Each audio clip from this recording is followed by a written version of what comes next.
하나님 아버지 감사합니다.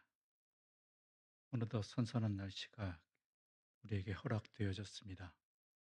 너무나 더운 날씨였고 그 더움 때문에 우리 일상의 자리도 어려움이 있었지만 오늘도 시간이 흘러서 또한 그 더위가 언제였는지 이제는 잊혀질 수가 있도록 주님께서 이 선한 날씨들을 허락해 주셨습니다.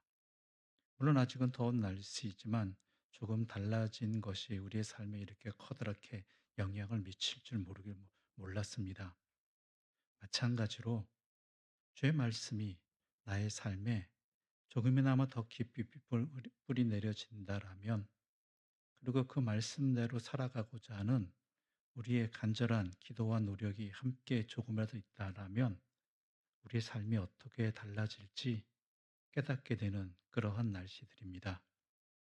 그러므로 오늘 주님 앞에 나와 주님께서 우리에게 생명으로 허락해 주신 말씀을 함께 듣고자 합니다. 이 말씀이 나의 삶에 조금 더 뿌리 깊이 새겨지게 하여 주시고, 또한 이 말씀을 듣는 우리들이 간절한 마음으로 이 말씀대로 살아가고자 하는 그러한 수고의 노력이 조금 더 깊어질 수 있도록, 조금 더 인내하며 감당할 수 있도록 주여 인도하여 주시옵소서. 그러기를 간절히 소망하오며 말씀 앞에 조용히 엎드려 싸우니 주님, 우리에게 허락하여 주시옵소서. 예수님의 이름으로 기도드립니다. 아멘. 계속해서 우리에게 이 수요성 공부를 통해서 주시는 말씀입니다. 누가복음 20장 19절부터 44절까지의 말씀입니다.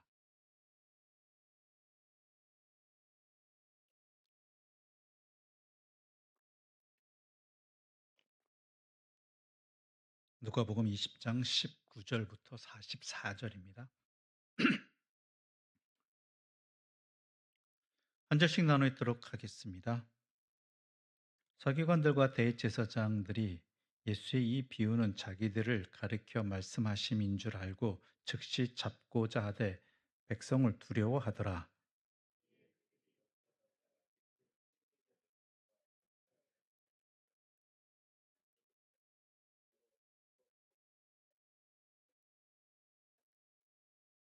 그들이 물어 이르되 선생님이여, 우리가 아노니 당신은 바로 말씀하시고 가르치시며 사람을 외모로 취하지 아니하시고 오직 진리로서 하나님의 도를 가르치시나이다.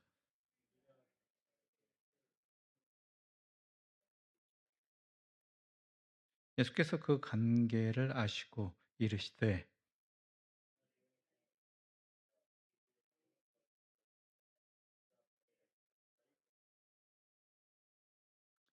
그런즉 가이사의 것은 가이사에게, 하나님의 것은 하나님께 바치라 하시니,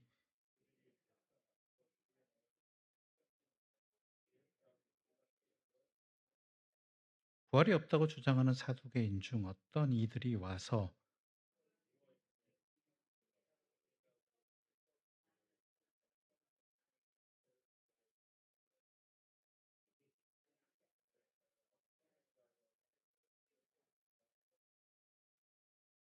그런데 7형제가 있었는데 마지가 아내를 취하였다가 자식이 없이 죽고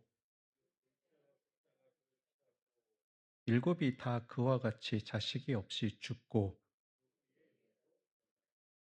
일곱이 다 그를 아내로 취하였으니 부할 때 그 중에 누구의 아내가 되리이까?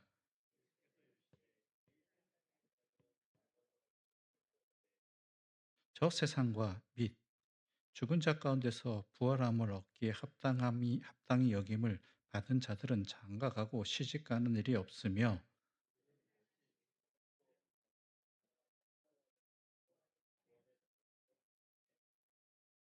죽은 자가 살아난다는 것은 모세도 가시나무 떨기에 관한 글에서 주를 아브라함의 하나님이요 이삭의 하나님이요 야곱의 하나님이시라 칭하였나니,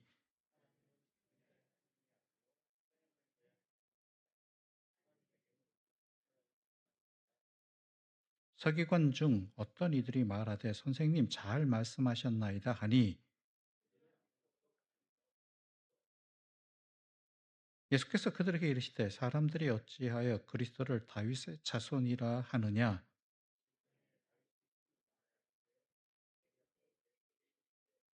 내가 내 원수를 내 발등상으로 삼을 때까지 내 우편에 앉았으라 하셨도다 하였느니라.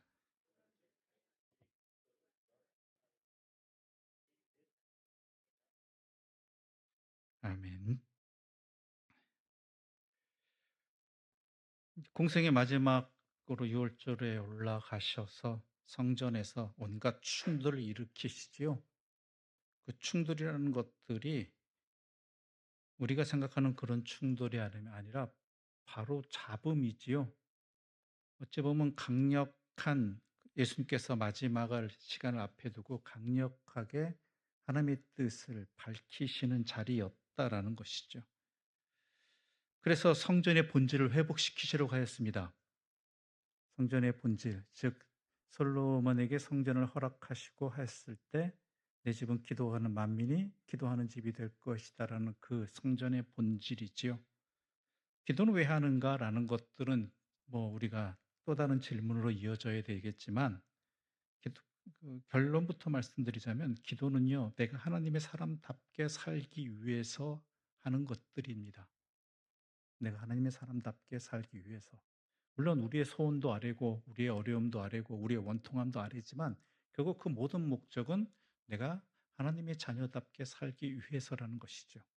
일용할 양식을 구하는 것도 그렇고, 또한 시험에서 나를 건져 달라는 것도 그렇고, 유혹에서 나를 막아 달라는 것도 다 내가 잘 내가 내 멋대로 세상을 살기 위해서가 아니라 하나님의 백성답게 하나님 은혜 가운데 살기 위해서 기도를 하는 것들이지요. 그래서 그러한 기도를 드리는 곳, 그렇게 살지 못함을 안타까워하면서 회개하는 곳이 바로 성전이라는 곳이죠. 그런데 그것이 장사의 속을 탐욕의 자리가 되어 버렸다라는 것. 장사 자체가 문제가 아니라요. 원래 우리가 전에 말씀드렸지만 먼 데서 오는 사람들을 위해서 그 재물을 준비할 수 있는 시장은 허락되어졌습니다. 물론 성전 바깥쪽이죠. 그런데 그러한 자리가 있었음에도 불구하고 대제사장 가문에서 자기들이 경제적 이익을 취하기 위해 더 나아가서는 자기들의 대제사장으로서의 자리를 지키기 위해서 자본임금을 마련하는 그러한 욕망의 자리로서, 거기다가 이방인의 뜰에 이방인들이 하나님께 나와서 기도하고 또한 함께 하는 곳에 그 일을 못하도록 그곳에 장사터를, 탐욕의 거짓의 장사터를 세웠다라는 것이죠. 다른 사람 예배 못 드리기도 하고, 또한 다른 사람 예배 드리는 것을 이용해서 자기 이익을 부당하게 취하려고 하고, 그 부당한 이익을 통해서 거짓되게 자리를 지키려고 유지하려고 하는 그러한 것이 아주 종합 선물 세트가 되어버린 것이 그곳이었죠. 그래서 예수님께서는 거기를 치신 것이지요. 그러니 이제 사람이 제일 기분 나빠하는 것, 제일 약점이 뭐냐면 경제적인 것을 건들 때입니다. 특히 가진 사람들에게 있어서는 자기 이익에 손해되는 일들은 대부분이 용납하지 못합니다. 많이 가진 사람일수록 더 그렇죠. 참 아이러니한 모습입니다. 그 정도 가졌으면 충분할 것 같은데, 그 정도 손해는 감당할 수 있을 것 같은데, 그만큼 벌었으면 충분하지 않을까 싶은데 절대 그렇지 못한다라는 것은요, 그만큼 돈이라는 우상이 우리 인생을 얼마나 잘 갉아먹는가, 하나님의 사람답게 살지 못하는 그 강력함이 있다라는 것이죠. 그런데 이에 대해서 이제 원한을 가진 사람들이 이제 대제사장과 거기에 합류해 있는, 거기에서 먹고 사는 사람들, 그 이익을 함께 나누는 사람들, 연루된 사람들이 다 대부분이었겠죠, 뭐. 그러다 보니까 이제 예수님을 이제 죽이기 위해서 뭔가 건수를 잡기 위해 노력하는 모습들이 나타납니다. 그래서 첫 번째 했던 것들이, 예수님이 백성들을 가르치실 때 그 가르치는 내용이 뭔가 건수가 될까 하는 것들이죠. 율법에 맞지 않는 것, 또한 성경을 잘못 가르치고 자기들의 생각과는 다르게 잘못 가르치진 않았는가? 뭐 흠잡을 게 뭐 요즘 말로 하면 이단적 사상이 있는가? 이런 것들을 틈 잡고자 했는데 도저히 그럴 수가 없다라는 것이죠. 왜냐하면 말씀 그 자체이신 분이니까, 예수님은. 예수님 말씀 그 자체이시잖아요. 그러니까 이거는 뭐 하나도 뭐 꼬투리 하나 잡을래도 잡을 수가 없었던 것이죠. 그러니까 이제는 또 다른 방법으로 나타나기 일을 진행하기 시작합니다. 그래서 물어본 것이 당신이 무슨 권위로 일을 하느냐? 당신이 무슨 권한이 있길래 이 대제사장의 권한 아래에서 권위 아래에서 허락 아래에서 진행되어지고 있는 이 재물을 주고받는 환전터라든지 재물의 장사터를 왜 당신이 마음대로 하느냐? 이것을 물어보는 것이고, 또 다른 하나는 뭐냐면 당신이 무슨 허락을 권한이 있어서 성전에서 말씀을 가르치느냐라는 것이었죠. 물론 회당에서 예수님께서 말씀을 가르치실 때 회당장의 허락이 형식적이지만 있어야 됐거든요. 말씀을 읽고 가르치는 데 있어서는. 그런 것들이 없이 당신이 어찌 그렇게 말씀을 전하느냐라는 것이죠. 거기서 예수님은 세례 요한의 이야기를 하시죠. 세례 요한의 권위가 하늘로부터 하는 것인지 아니면 다른 곳에서인지 밝히라. 근데 이미 세례 요한에 대해서 온 백성들이 인정하고 있는 상태였고, 그 세례 요한이 뭐라 했어요? 예수님을 갖다가 자신은 자기보다 더 능력 있는 분, 자신은 그분의 신발끈도 제대로 못 묶을 정도의 사람일, 자기 수준이 그 정도다라고 했으니까 그 백성들도 다 알고 있거든요. 그런데 이 세례 요한의 권위가 하늘로부터 왔다 그러면 예수님의 권위는 당연히 인정할 수밖에 없는 상황이고, 그렇다고 아니라고 하면은 세례 요한들이 그 시대의 하나의 대제사장의 타락에 대해서 분노하고 있던 사람들, 또한 대부분의 이스라엘 백성들이 갖고 있던 그러한 세례 요한에 대한 인정을 무시하는 게 되어버리므로 자신들의 권위도 헤쳐질 수 있는 상황. 이러니까 우리는 모르겠습니다라고 답변해버리고, 나도 모른다. 이렇게 나오는 상황이죠. 우리가 이것이 지난주까지 나눴던 이야기들입니다. 또 그 다음엔 비유 이야기가 나오죠. 포도원 비유 이야기를 통해서 그들이 어떠한지, 지금 예수님을 시험에 걸어서 넘어뜨리고자 죽이고자 한 사람들이 어떠한 사람들인지를 포도원 비유를 통해서 또한 말씀하셨죠. 그러니까 이 사람들도 머리가 있으니까, 귀가 있으니까 그게 자기들을 이야기하는 줄 알고 매우 분노하게 됩니다. 반드시 죽여야겠다. 이것이죠. 그래서 수동적으로 예수님을 걸 게 없다라면 적극적으로 이제 움직이기 시작하는 겁니다. 적극적으로, 능동적으로. 자기들이 미끼를 던지는 거죠. 지금까지는 예수님이 하는 거 살펴서 그중에 건수를 잡으려고 했는데 하나도 없으니까, 도저히 안 나오니까 아예 능동적으로 나오게 되는 것이죠. 그래서 시비를 겁니다. 그래서 20절은 이렇게 기록되어 있죠. 이에 그들이 엿보다가 예수를 총독의 다스림과 권세 아래에 넘기려 하여 정탐들을 보내어 그들로 스스로 의인인 채 하며 예수의 말을 책잡게 하니, 즉 자신들의 것으로는 도저히, 즉 하나님의 말씀 또한 성전에 관한 것 뭐 이런 것들에 대해서는 도저히 책잡을 게 없으니까 이제 반역죄에 거는 거예요. 정치적인 거. 오늘날 이야기하면 저 사람 뭐 파란색이다, 빨간색 이런 식으로 하잖아요. 누가 어떤 말을 하면은. 지금도 미국도 그런 것이 웬만하면은 자기들 의견과 다르면은 뭐 공산주의다, 아니다, 뭐 자본주의다, 아니면 보수주의다, 뭐 이런 식으로 건수를 걸거든요. 그러니까 말의 본질은 잡지 않는 게 아니, 그것을 가지고 말을 뭐라고 옳고 그름을 말하는 게 아니라 그 사람에게 어떠한 프레임을 씌워서 거기에 대해서 책을 잡고자 하는 모습들이 여기 나타납니다. 그래서 20절을 보게 되면 예수를 총독의 다스림과 권세 아래에 넘기려 하여라는 얘기는 이 사람이 로마 제국에 반역죄를 저지르냐, 건수가 있느냐, 아니냐, 이제는 방향을 바꾼 거지요. 그래서 예수님에게 먼저 가서 예수님의 가르침이 많은 아주 훌륭하신 분이라고 얘기하면서 자신들의 고민을 이야기하는 것처럼 말합니다. 이 사람들이 누군지 예수님 아시거든요. 이 사람들이 신학적인 자신들의 고민이 있는데 이 고민을 과연 어떻게 하면 좋겠습니까? 예수님께서 백성을 가르치시는 것이나 또한 뭐라고 하느냐면은 사람 구별하지 않으시는 분, 즉 자기들이 예수님을 반대하는 사람인 걸 예수님이 알잖아요. 그러니까 그런 것과 상관없이 우리들이 갖고 있는 이 심각한 고민을 해결해 달라고 이야기하는 것이죠. 우리가 예수님을 반대하는 세력이라 할지라도 예수님은 그런 거 가지고 따지는 분 아니니까 따지지 말란 얘기죠. 그러면서 시험을 거는 것이죠. 그래서 그 시험거리가 본격적으로 나타나죠. 22절 말씀 우리 함께 읽어볼까요? 22절입니다. 함께 읽겠습니다. 우리가 가이사에게 세를 바치는 것이 옳으니까 옳지 않으니까 하니. 예. 가이사에게 세금 바치는 것을 가지고 말합니다. 여기서 말하는 세금은요, 인두세라고 합니다. 인두세는 직접세입니다. 그 사람이 내는 거예요, 직접적인.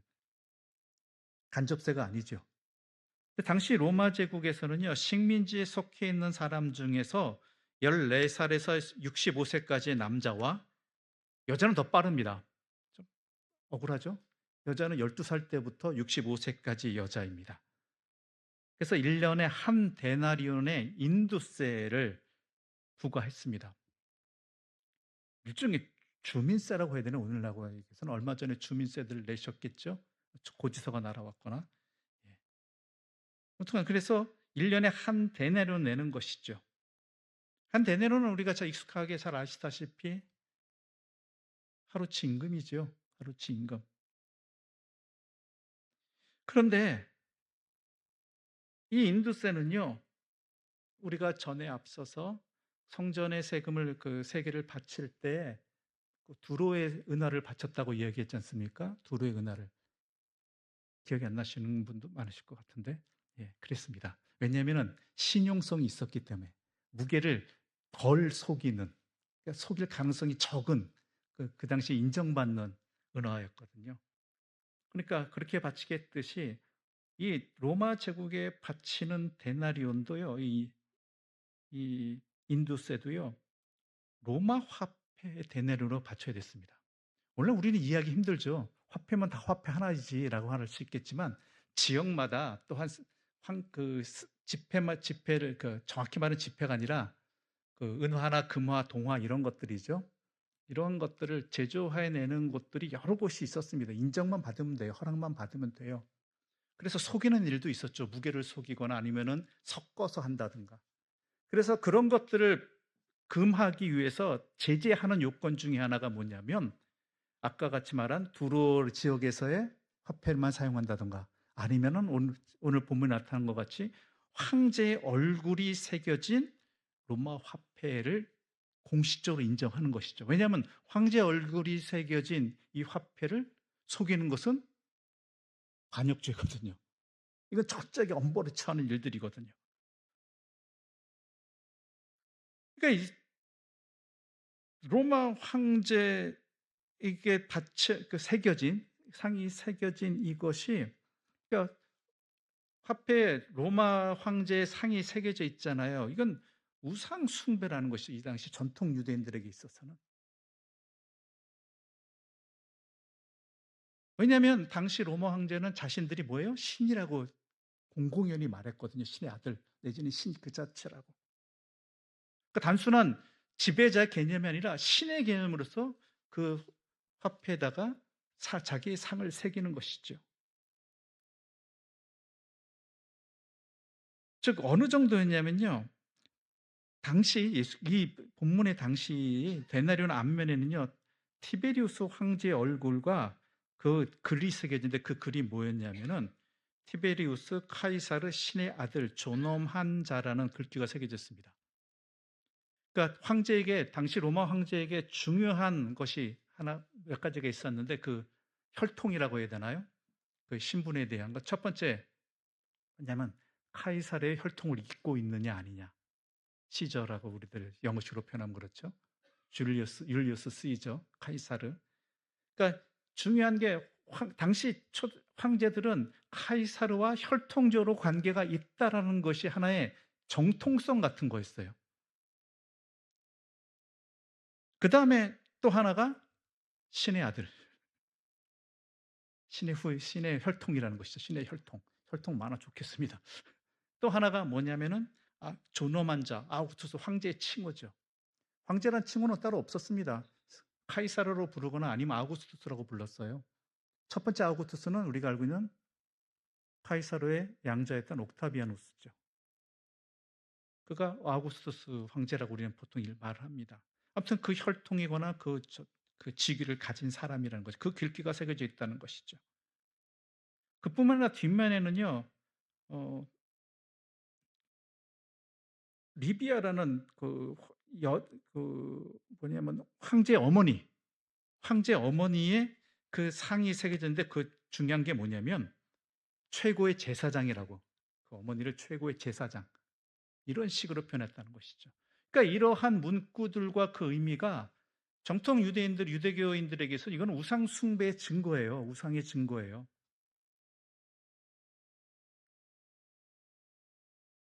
이러한 배경을 갖고 오늘 본문을 이해해야 되는 것이죠. 아무튼간 그러한 것들을 하면서 이렇게 얘기하는 것이죠. 이것을 바치는 게 맞겠습니까?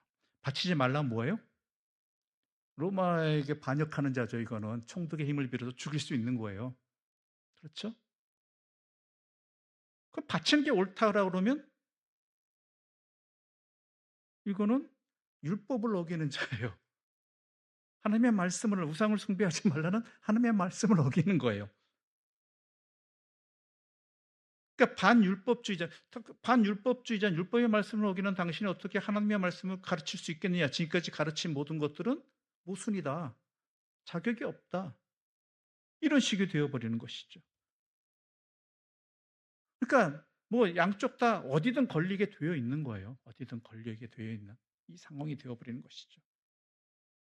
23절과 24절의 말씀 함께 읽어볼까요? 23절과 24절입니다. 함께 읽겠습니다. 예수께서 그 관계를 아시고 이르시되 데나리온 하나를 내게 보이라. 누구의 형상과 글이 여기 있느냐? 대답하되 가이사의 것이니이다. 자, 데나리온 하나를 내게 그 관계를 아시고 데나리온 하나를 내게 보이라. 누구의 형상이 여기 있느냐? 이 얘기는 데나리온 하나를 내게 보이라고 했을 때 줬단 얘기예요. 그렇죠? 줬으니까 여기에 누구 형상이 있느냐고 말하겠죠. 누군가 줬겠죠. 그런데 이게 말이 안 되는 게요. 이 고민을 갖고 있는 사람이 이 황제의 대나를 왜 가지고 있을까요? 평상시에 쉽게 주머니에서 꺼낼 수 있는 액수가 아니죠. 한 하루치의 품삯이면은. 그렇죠? 요즘 하루치 품삯이 얼마인지 모르는 10만 원 친다고 10만 원을 주머니에 넣고 다니는 사람은 예전에도 드물고 지금도 드물 텐데 웬만큼 있으신 분 아니면. 그런데 이 황제에게 이 로마 제국에 인도세를 바치는 것이 맞습니까? 안 맞습니까? 이걸로 고민하는 사람이 어떻게 그것도 일반적인 돈이 아니라 황제 데나리온을 갖고 있느냐라는 거예요. 소지하는 것조차 율법을 어기는 건데. 그러니까 이미 이 질문을 한 사람 자체가 예수님의 이 너희 중에 데나리온 하나를 내게 보이라 했을 때 내놨을 때 이미 자가당착에 빠져 있는 거죠. 이미 이 고민이 거짓이라는 것이 여실히 드러나는 거죠. 만약 진짜 고민 갖고 있는 사람이라면요, 아예 평상시에 안 갖고 다녔을 거예요. 쉽게 끝낼 정도로 소지하고 있다는 거, 이 고민 안 하고 있는 거, 이 사람은. 그렇고 이 질문을 던지고 있는 거죠.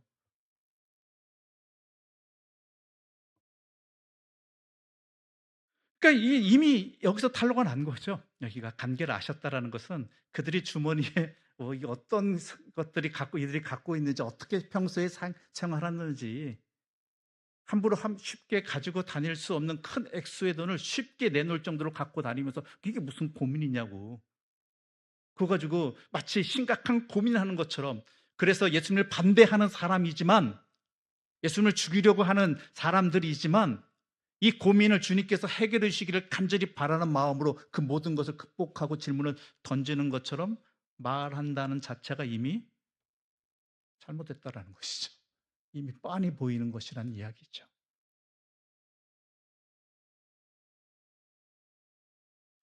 근데 여기에 대해서 예수님은 네가 왜 이거 갖고 있어? 당신들이 이거 갖고 있으면서 이런 질문 나한테 던질 필요가 있어? 던질 수 있어? 이렇게 얘기 안 하세요. 25절 말씀 함께 읽어보겠습니다. 25절입니다. 함께 읽겠습니다. 이르시되 그런즉 가이사의 것은 가이사에게 하나님의 것은 하나님께 바치라 하시니. 국가에 대한 의미와 하나님에 대한 의미를 둘 다 하라고 말씀하시는데요. 특히 바치다라는 이 동사가요, 빚을 갚는다는 의미예요. 빚을 갚는다. 즉 나라에 빚졌다라면 나라의 빚을 갚아야 되는 것이고 하나님께 빚진 것은 하나님께 갚아야 된다는 것이죠.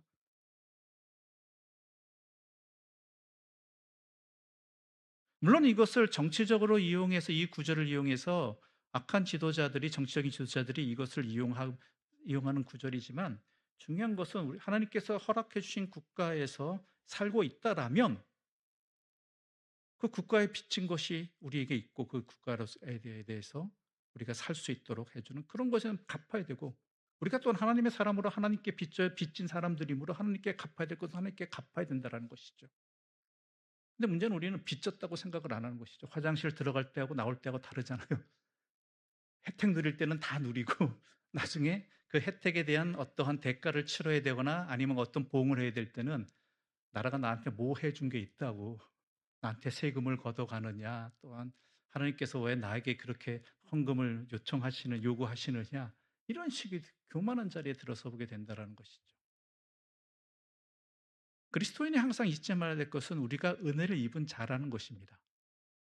물론 국가의 은혜라는 측면이 좀 표현이 좀 어색할 수도 있겠지만, 중요한 것은 하나님께서 국가를 통해서 우리에게 중요하게 살아갈 수 있도록, 더 나아가서는 현재 우리 대한민국에서는 우리가 마음껏 자유롭게 신앙생활할 수 있도록 주님께서 허락해 주신 통치 기구라는 것이죠.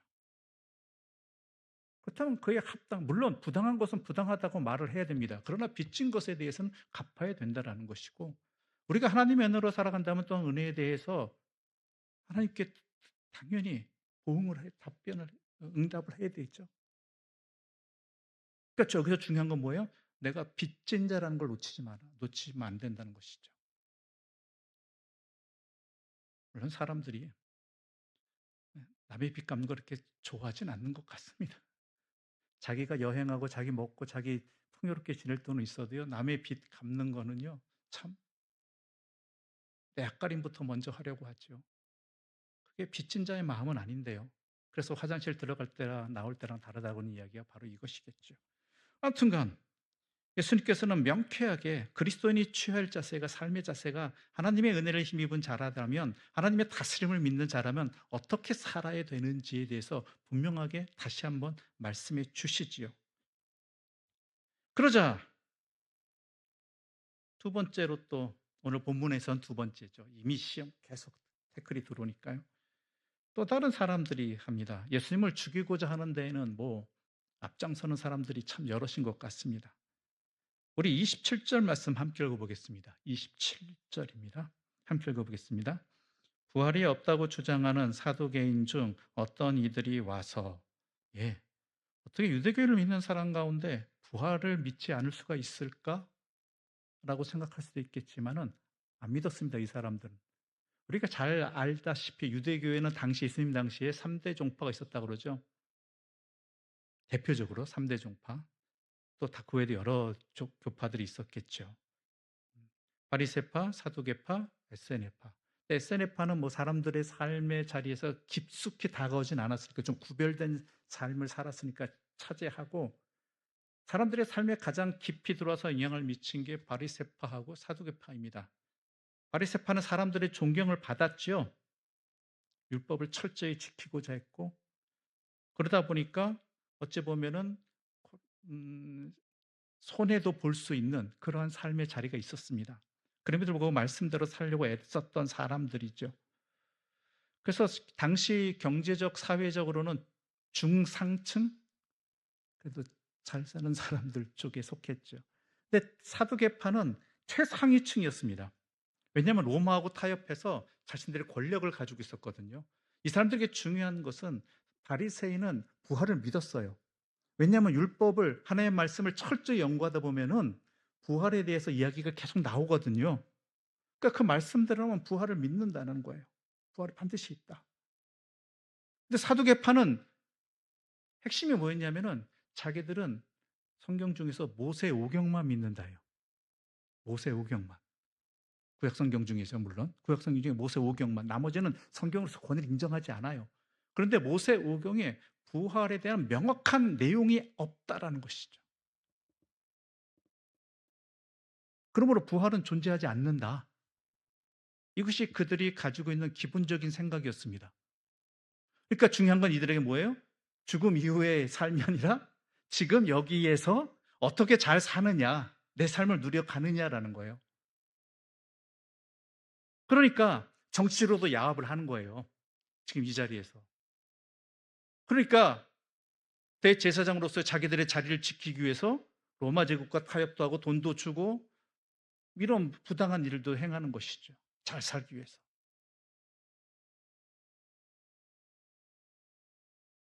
그러니까 이들의 삶에 있어서 부활을 믿지 않는다는 이것 하나 때문에 삶의 자리가 완전히 달라지게 되는 거예요.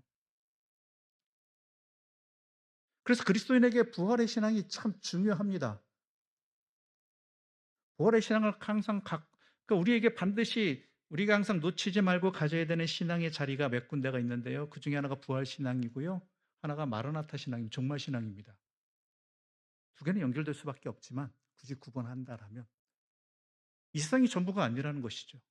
그리고 이 땅의 삶은 언제나 반드시 끝나게 되고 영원하신 재판장 앞에 우리가 심판을 받게 된다라는 것이죠. 이것이 바로 지금 현재의 삶을 어떻게 살아가야 될지가 달라지게 되는 것이죠. 사두개파는 아니에요. 부활이 없어요. 죽으면 끝이에요. 그러니까 지금 현재 삶에 충실하게 살자. 어떻게 해서든 이게 되는 것이죠. 대부분이 제사장이었거든요, 이 사두개파는.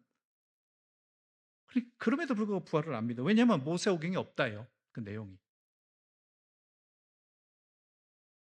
그래서 이것이 어느 정도 영향을 미치냐면은 성경의 내용들과 성경의 말씀에 의해서 살아가는 삶도 다 어떻게 목적이냐? 현실의 목적을 둬요.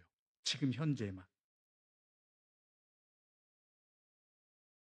우리가 성경을 읽고 하나님 말씀대로 살아가는 것에서는 이 땅에서의 삶뿐만이 아니라 뭐예요? 죽음이요 영원한 삶에 대한 그러한 영생에 대한 가치관이 우리의 삶의 현실을 보게 하는 눈이 되고요. 무엇을 판단할 때 그 가치관이 되고요. 기준이 되고요. 그렇죠? 이 땅의 것이 전부가 아니라는 걸 알고 있기 때문에. 그래서 무엇을 선택해야 될지 할 때도 이것이 우리에게 기독교 신앙이 굉장히 중요한 것이잖아요. 근데 바리새인들은 아니 사두개인들은 여기가 최고, 여기가 끝이니까 모든 선택의 기준. 하나님 말씀도 여기가 기준이에요. 여기를 무시하라는 내용은 아닙니다. 여기가 기준이 여기가. 다른 건 없어요. 그러다 보니까 현실의 생각과 판단과 가치관을 가지고 하나님도 판단해 보려고 해요. 하나님도.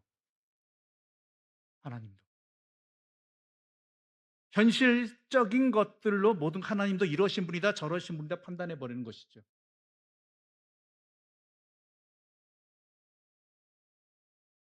그중에 하나가 그중에서 그래서 부활에 대해서 있다고 하는 바리새인들하고 논박했던 내용 중에 하나가 이 내용이었던 것 같아요. 부활이 없다라는 것에 대해서 말할 때 이 논박거리로 이야기했던 것 같아요. 그 구절이 뭐냐면은 우리 구약 성경 모세오경에 있는 내용이잖아요. 예. 신명기 25장 5절부터 10절의 내용입니다. 신명기 25장 5절부터 10절 우리 함께 좀 찾아보겠습니다.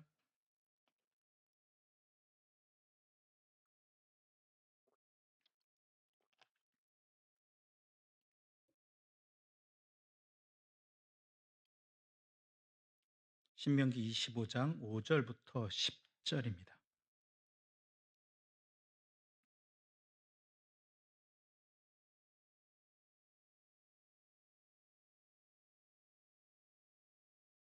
우리 한 절씩 나눠 읽어 볼까요? 신명기 25장 5절부터 10절입니다. 형제들이 함께 사는데 그중 하나가 죽고 아들이 없거든 그 죽은 자의 아내는 나가서 타인에게 시집가지 말 것이요 그 남편의 형제가 그에게로 들어가서 그를 맞이하여 아내로 삼아 그의 남편의 형제된 의무를 그에게 다 행할 것이요.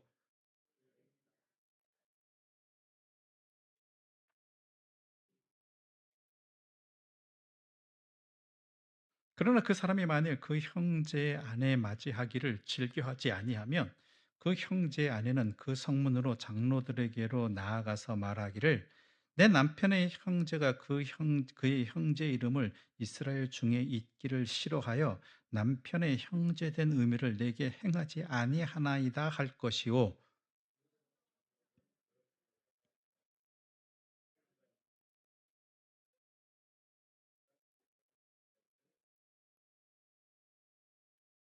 그의 형제의 아내가 장로들 앞에서 그에게 나아가서 그의 발에서 신을 벗기고 그의 얼굴에 침을 뱉으며 이르기를 그의 형제의 집을 세우기를 즐겨 아니하는 자에게는 이같이 할 것이라 하고.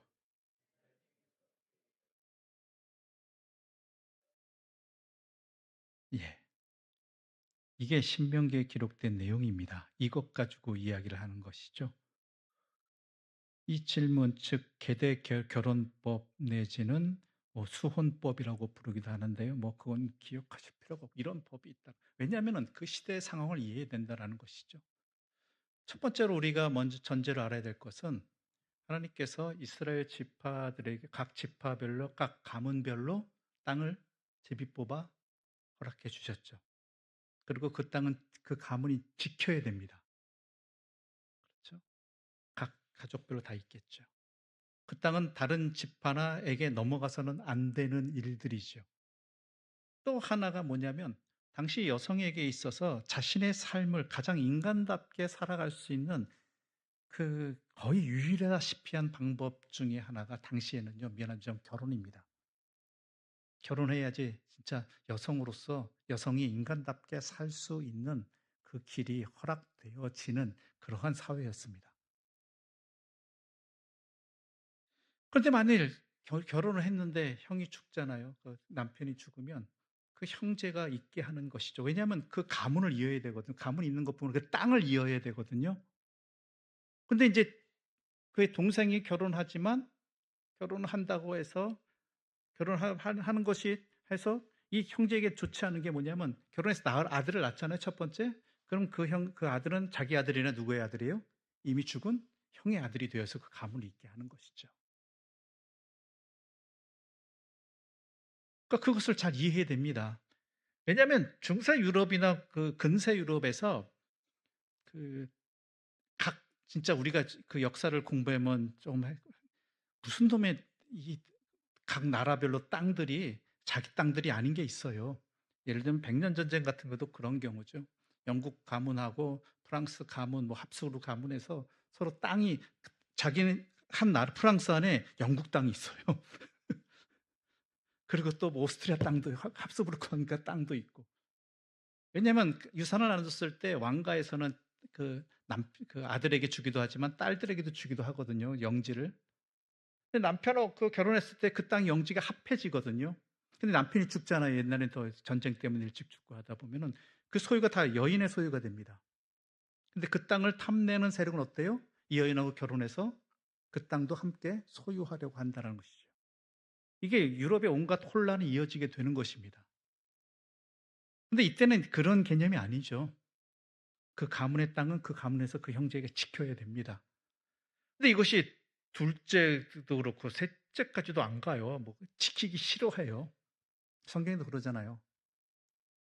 유다 가문에서 일어났던 일이잖아요. 창세기에서. 그러다 보니까 거절을 한답니다. 내가 왜 형수랑 결혼해서 형의 가문을 이어줘야 되냐 이거죠. 도저히 그럴 수 없다라는 것이죠. 그러면 이 아내는요, 성문에 있던 장로들에게 찾아갑니다. 모이는 뭐 권위 있는 사람들이 모이는 곳이겠죠. 거기에 가서 이 시동생의 의무를 행하지 않으려고 합니다. 호소하면은 장로들이 권면합니다. 그러지 마라. 이거는 율법에 정해진 거다. 해라. 그럼에도 불구하고 안 한다고 그래요.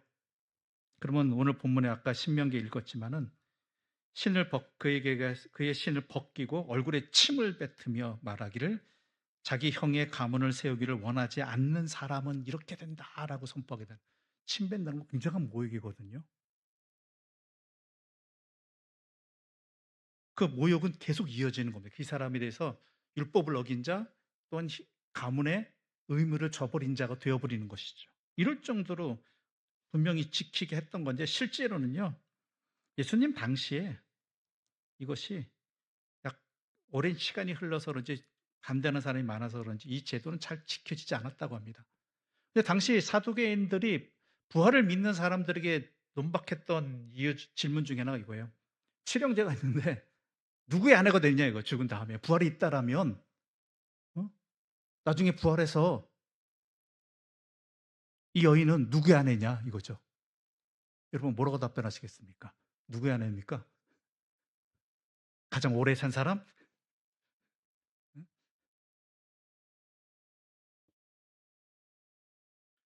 누구의 아내가 된다고 할지라도요. 그게 말이 나머지 형제들은 뭐냐라는 것이죠. 나머지 형제들은. 그럼 모두의 아내가 된다라면 그게 말이 되냐라는 것이죠. 일곱 형제 모두의 아내가 된다고 한다면. 그러니까 여기에 대해서 만약 부활이 있다라면 이런 일이 벌어졌을 때 하나님께서 완벽하신 하나님께서 이 일이 돼서 어떻게 하시겠느냐라는 거예요.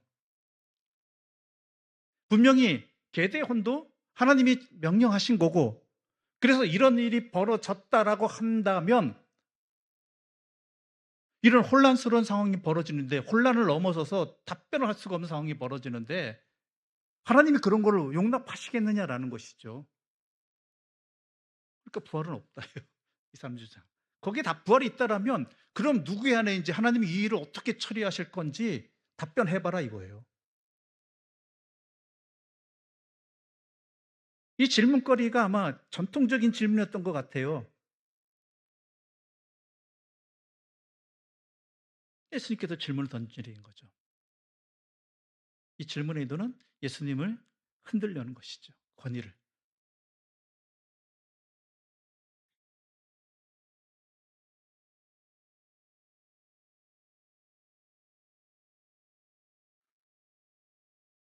그런데요,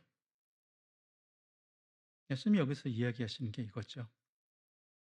우리 34절부터 36절의 말씀 함께 읽어보겠습니다. 34절부터 36절의 말씀 함께 읽어보겠습니다.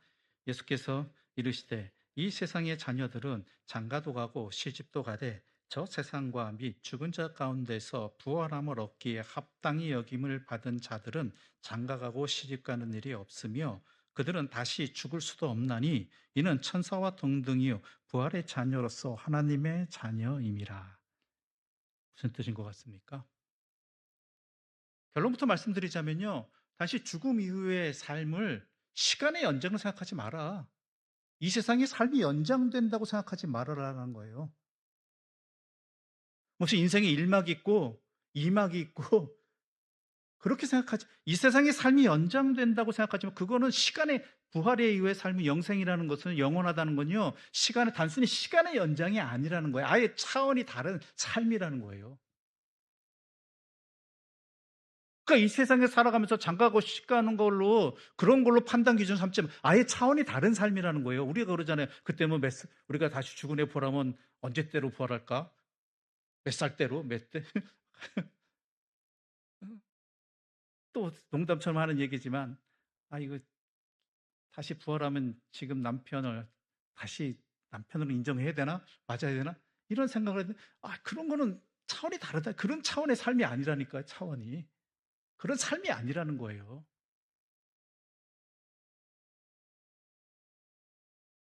우리는 영혼에 대해서 모릅니다. 존재한다는 건 허락되어졌다는 건 알지만 그 영혼이 도대체 어떤 삶의 형태인지 어떤 것인지 우리는 제대로 알 수 없습니다. 완전히 모른다는 거 이야기할 수는 없고요. 제대로 알지 못하는 것이죠. 그래서 오늘 본문에서도 예수님께서 우리의 이해를 쉽게 하기 위해서 이 세상의 자녀들은 장가가고 시집도 가는데 그게 이 세상의 삶인데요. 저 세상과 죽은 자 가운데서 부활하면 얻기 합당한 자들은요. 그런 이 세상의 삶과는 차원이 다르다라는 거예요. 그래서 예를 든 것이 뭐예요? 천사와 동등이다. 천사에 대해 제대로 알고 계십니까? 뭔가 상상의 이야기들 우리는 알고 있죠. 그러나 진짜 그것이 천사들이 인지 그 천사들의 삶이 어떠한지 우리는 정확히 모른단 말이에요. 천사들이 존재한다는 건 알지만.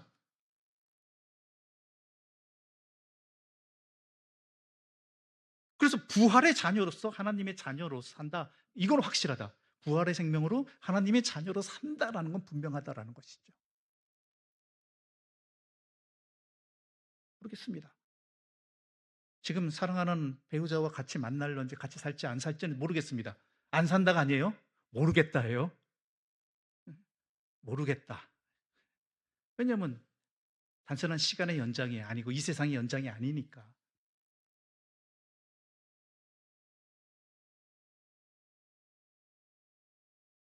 그러니까 예수님께서는 사두개인이 부활을 단순히 지금 세상에 자기 현실적인 삶의 연장, 그 이후로만 생각하는 이것에 분명히 깨고 계시는 것이, 그러니까 너희들이 부활을 제대로 모르는 것이고, 그러다 보니까 부활을 제대로 모르니까 지금 현실의 삶도 제대로 살지 못하고 있는 것 아니냐라는 것이죠.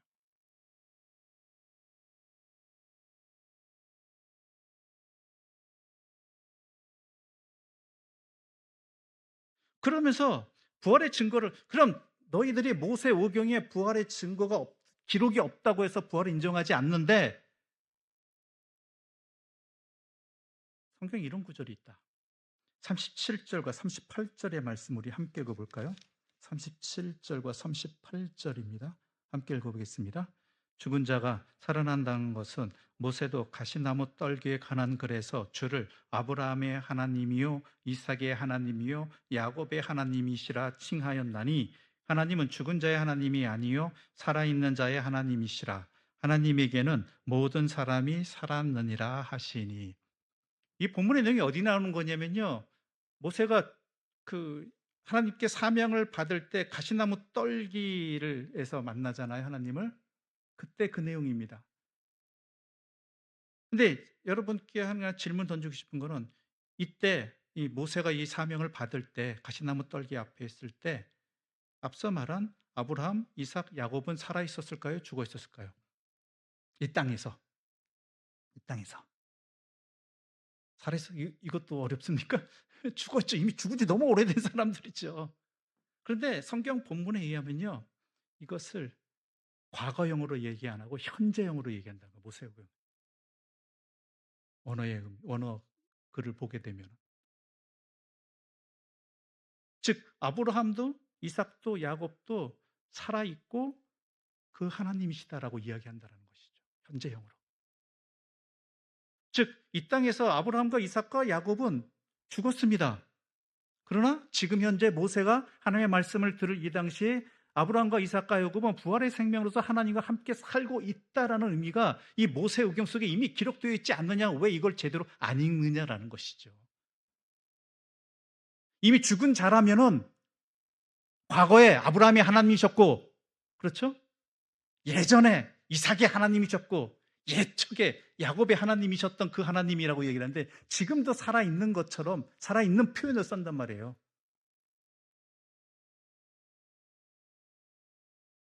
그럼 성경을 읽는 사두개인 너희들이 잘할 거 아니냐?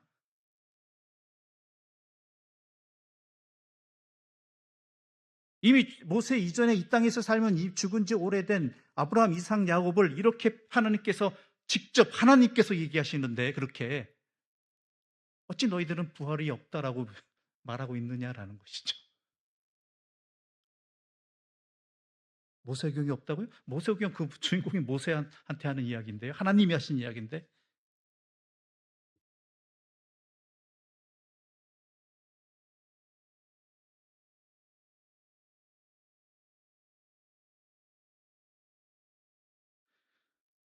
그러니까 사두개인들의 이 질문도 모세경에 근거해서 부활이 없다라고 주장하면서 그 자기들의 주장을 내세우는 대표적인 질문거리였던 이 게데혼에 관한 이야기도 분명히, 너희들은 이미 현실 이 세상의 눈으로 결혼도 보고 있고 인간의 삶도 보고 있다. 그러나 부활의 생명은 그게 아니다. 그런 것들로 비교하지 마라. 단순히 그것을 삶의 연장으로, 이 세상의 삶의 연장으로 판단하지 말라. 중요한 것은 부활의 생명으로 하나님의 자녀로 온전히 살아가게 된다는 것이다. 천사와 동등대, 이것을 가르쳐 주고 계신 것이죠.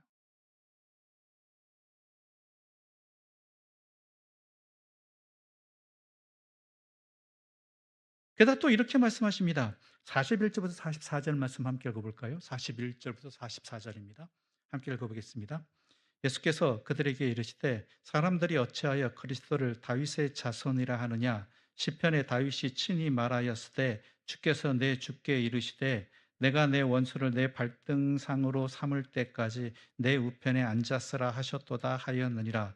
그런즉 다윗이 그리스도를 주라 칭하였으니 어찌 그의 자손이 되겠느냐 하시니라. 다윗의 자손 예수 그리스도여 우리를 구원하소서가 대표적인 예수님을 부르는 호칭이었죠. 그렇죠?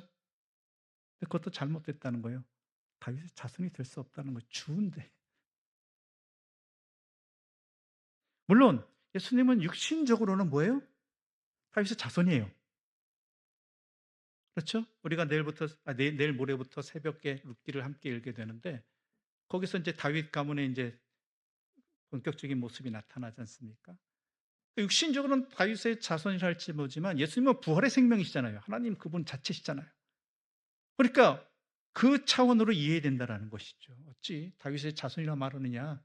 다윗의 자손이라면 다윗이 어떻게 예수님을 하는 주라고 이야기할 수 있겠느냐? 단순히 나를 이 세상에서의 삶의 차원으로 나를 판단하려고 하지 말라는 거예요. 잘못 이해한 것이다. 난 부활의 생명이다. 영원한 생명이다라는 것이죠.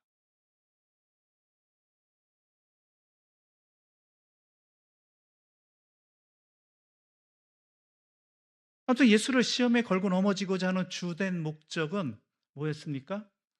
자기들의 이익에 손해가 되게 된 심각한 손해, 권위의 손해가 되기 때문이었죠. 그래서 온갖 사람들이 온갖 방법을 수동적인 방법부터 능동적인 방법 또한 신앙을 빙자해서 때로는 정치적인 것을 통해서 때로는 신학적인 것을 통해서 자기들의 논리를 펴서 온갖 예수님을 시험에 걸고자 넘어뜨리려 했지만 예수님은 도리어 그것을 명쾌하게 하나님의 뜻을 알리고 또한 그 말씀의 참뜻을 제대로 가르쳐 주시는 그런 기회로 삼으셨다라는 것이죠. 우리도 마찬가지입니다. 우리가 주님의 사람으로 이 땅을 살아가다 보면요. 온갖 여러 가지 이런 일들을 겪게 됩니다. 그럴 때 우리는 어떻게 반응해야 되느냐? 도리어 그것을 하나님의 뜻을 밝히 드러내는, 알리는, 전하는 그런 기회로 삼아야 된다는 것이죠. 그래서 예수님께서는 이렇게 얘기하셨죠. 누가 너희 한쪽 뺨을 때리면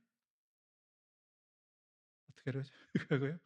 다른 쪽도 뺨도 내려라. 마음속으로는 주먹으로 내야겠지만 오리를 가자고 하면 심려를 드러내. 이 말씀이 그런 거예요.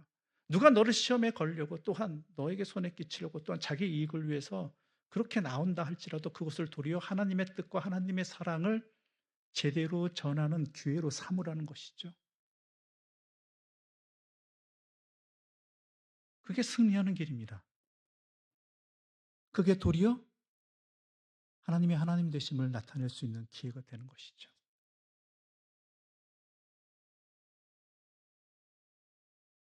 우리가 그런 삶을 조금이라도 더 살아봤으면 좋겠습니다.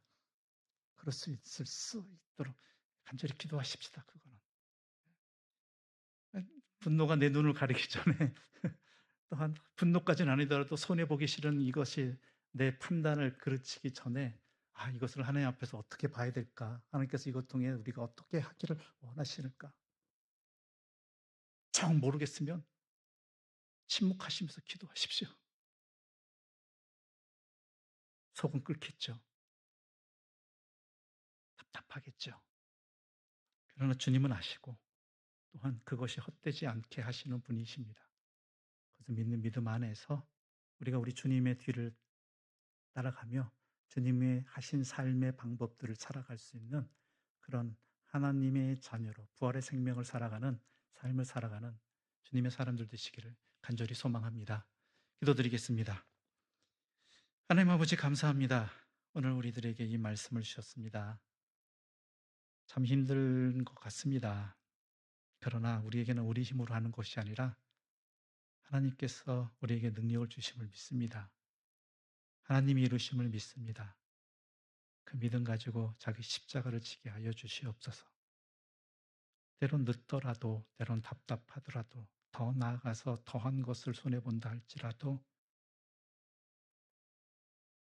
우리를 향하신 하나님의 뜻이 있음을 분명히 믿고 그 뜻을 구하며 살아가는, 그래서 조금이라도 어느 한순간이라도 그러한 주님의 주님 되심을 증거할 수 있는 내 삶의 응답이 있게 하여 주시옵소서. 그것이 나를 살게 합니다.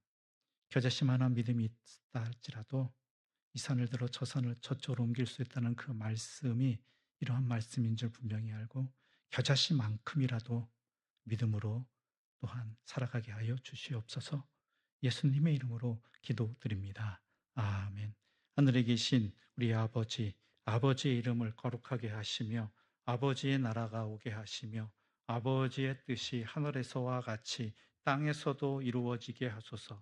오늘 우리에게 일용할 양식을 주시고 우리가 우리에게 잘못한 사람을 용서하여 준 것 같이 우리 죄를 용서하여 주시고 우리를 시험에 빠지지 않게 하시고 악에서 구하소서. 나라와 권능과 영광이 영원 아버지의 것입니다. 아멘.